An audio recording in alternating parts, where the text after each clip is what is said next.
আজ আমি গ্রামীণ পদ্ধতিতে টাকি মাছের ভর্তা রেসিপি বানিয়ে নিলাম। খুবই সহজ এবং একদম সিম্পল উপকরণ দিয়ে এই টাকি মাছের ভর্তা এত মজা করে বানালাম যে দেখেই লোভ লেগে গেছে খেতে। আসলে দেখতে যেমন লোভনীয় হয়েছে, খেতেও তেমন অসাধারণ হয়েছিল আজকে টাকি মাছের ভর্তার রেসিপিটা।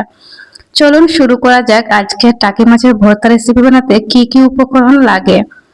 এখানে লাগবে কিছু টাকি মাছ, আর সাথে লাগবে পেঁয়াজ আর কাঁচামরিচ। কাঁচামরিচ দিয়ে ভর্তা বরাবরই আমার অনেক বেশি পছন্দ। আমার শুকনো মরিচের থেকে কাঁচামরিচ দিয়ে ভর্তা বানালে কেন জানি না অনেক বেশি ভালো লাগে। আর এই টাকি মাছটা ছিল একদম টাটকা তরতাজা আর ফ্রেশ মাছ। এখন যেহেতু অনেক বেশি মাছ পাওয়া যায়, আমরা গ্রামে থাকি, গ্রামের মানুষরা কিন্তু এই মাছগুলো সব সময় পেয়ে থাকে।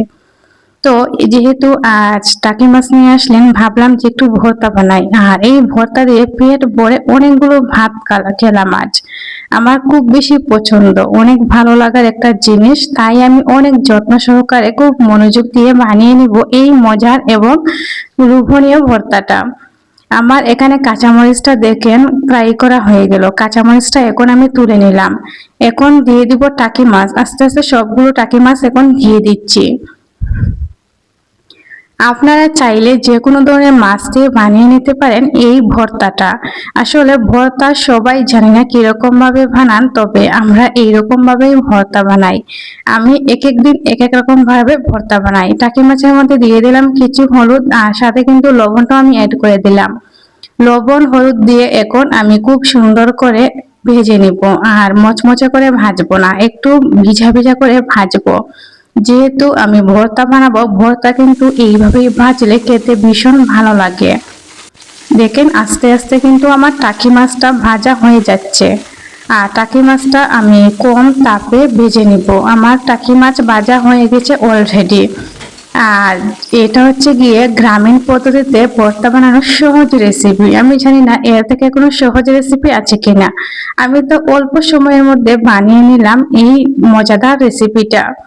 এখানে পেঁয়াজ দেখেন, পেঁয়াজ থেকে আমি পানি বের করব। পেঁয়াজের মধ্যে অনেক পানি থাকে। পেঁয়াজটা কিন্তু আজ ভাজবো না, ভাজা ছাড়াই আমি বানিয়ে নিব এই ভর্তাটা। ভাজলে পেঁয়াজের মধ্যে যে গ্রানটা থাকে সেই গ্রানটা কিন্তু চলে যায়। দেখেন পেঁয়াজ থেকে অনেক পানি বের করলাম, আর পেঁয়াজটা লবণ দিয়ে এইভাবে পানি বের করে তারপর কিন্তু এই ভর্তাটা করতে হবে। এখন মরিচ দিয়ে দিলাম। মরিচটা আমি শিলপাটায় বেটে নিব। শিলপাটায় বাটা ভর্তা বরাবর অনেক বেশি ভালো লাগে। আর শিলপাটায় বাটা ভর্তাগুলো দেখতে খুব বেশি সুন্দরও লাগে দেখেন। আর যে কাবাটা দেখতে বেশি সুন্দর লাগে সেই কাবাটা কিন্তু খেতেও অনেক বেশি মজার হয়।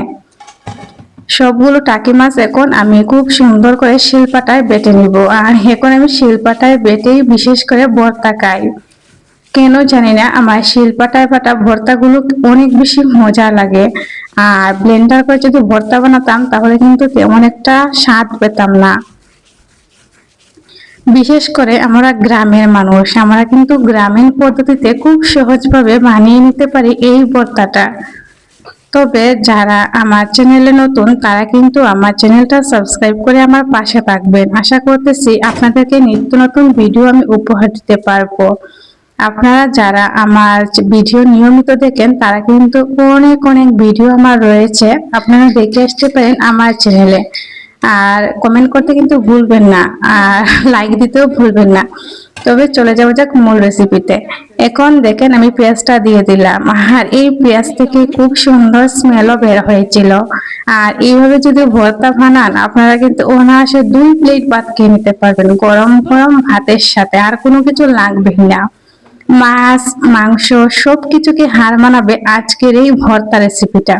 আমি পাটার মধ্যে একসাথে মাখিয়ে নিলাম। এখন আমি তুলে নিব, একটা প্লেটের মধ্যে তুলে নিব। চলে গেলাম প্লেট আনার জন্য। এই যে আমি প্লেটটাও নিয়ে চলে আসলাম। এখন আমি প্লেটের মধ্যে তুলে নেব ভর্তাটা।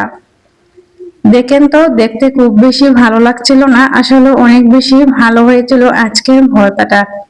সবাই তো বলছিল যে কি দিয়ে আমি বানিয়েছিলাম এই ভর্তাটা। আসলে এই ভর্তার স্বাদ অন্য সব ভর্তার থেকে অনেক বেশি ভালো। এখানে একটু আমি ধনিয়া পাতাটাও দিয়ে দিলাম, আর দেখেন তারপর কাঁচামরিচ দিয়ে দিব। কাঁচামরিচ দিয়ে অনেক মজা করে আমি খেয়ে নেব আজকের ভর্তাটা। আপনারা কিন্তু অবশ্যই জানাবেন আমার আজকের রেসিপিটা কিরকম হয়েছে। আপনারা কমেন্ট করে জানালে আমার অনেক বেশি ভালো লাগে। দেখেন গ্রামীণ পদ্ধতিতে এই ভর্তাটা কিন্তু আপনারাও আমার রেসিপি ফলো করে বানিয়ে নিতে পারেন আজকের এই লোভনীয় ভর্তাটা। আমার ভর্তা বানানো যেহেতু কমপ্লিট, এখন তো খাওয়া দাওয়া করতে হবে, তাই দুপুরে আমি খাওয়া দাওয়া করতে বসে পড়লাম। সাথে নিয়ে নিলাম গরম ভাত আর কাঁচামরিচ, আর অবশ্যই কিন্তু পেঁয়াজও নিতে হবে, কারণ পেঁয়াজ দিয়ে টাকি মাছের ভর্তা আর লেবু থাকলে আর কোনো কিছু লাগে না। এইভাবে যদি ভর্তা ভাত খেতে পারেন, দেখবেন যে আপনারা অনায়াসে অনেকগুলো ভাত খেতে পারবেন। আমি তো খুব মজা করে অনেক বেশি ভাত খেলাম। আর পেঁয়াজের রসটা যখন দিয়েছিলাম, পেঁয়াজের রস দিয়ে কিন্তু কাঁচামরিচ মানে অনেক বেশি ভালো হয়েছিল। তবে গাইস, আজকের মতো এখানে বিদায় নিচ্ছি। সবাই ভালো থাকবেন, সুস্থ থাকবেন।